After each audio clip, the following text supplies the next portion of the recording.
Yeah, we talked about the four albums with Laurie and Cyril because I didn't want to just bring in my thing. So, but we had to agree on everything. So we said we talked about Public Image Limited, of course, which is very important for us.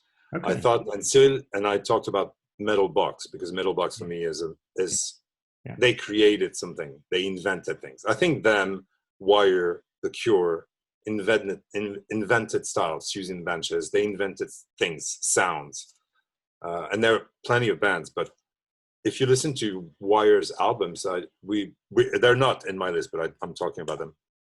But they released them in 78, 79, and 80, the three first albums, and it's all there. All the post-punk, punk, new wave thing, everything's there in 3 years. And Colin Newman is still making fantastic albums. It's quite impressive. Anyway, so Public Image Limited, I was going to go for Metal Box, and then Cyril said, no, I think we should say Flowers of Romance, which is the harshest album by Public Image Limited you can think of. I understand why this is his favorite album, and I understand how it's influential for him even now. It is true that it's a fantastic album, and he listens to the beats and thinks, oh yeah, that's a fantastic creation. And it is a harsh album, but so that's one of the four albums. Okay. Of course, I said, well, I can't do that without naming a Joy Division album. Without Joy Division, I wouldn't sing this way, I think. Unknown Pleasures, when I discovered that album, it felt like I had to reconsider everything.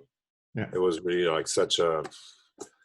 And I did not have the words to say that at the time, but everything about it is fantastic. The production to start with, the songs, of course, but then the interpretation, the use of the guitars, everything, the use of noise and stuff like that. Everything is important for me.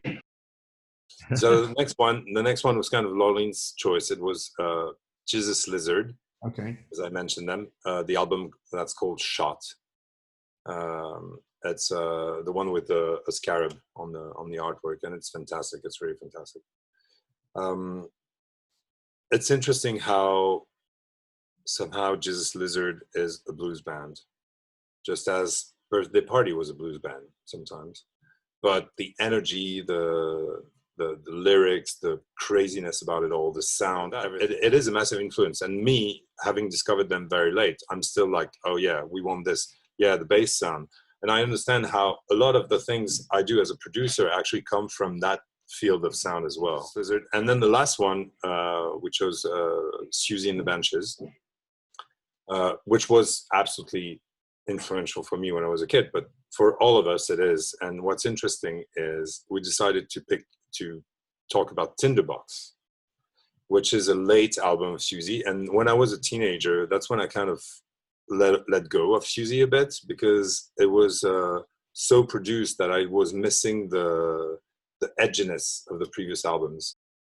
And so I stopped buying Susie albums when I was a kid. And then playing with Laureline and Cyril, we usually go play in Rennes, where Laureline lives, because that's one of the albums we listen to the most when we're together. And we're always like, oh yeah, this is great. And they're, oh yeah, the production. And I always like, oh yeah, I totally bypassed that when I was a kid, outside of the single, of course, Cities and Dust. But yeah, so these are the four albums. Yeah.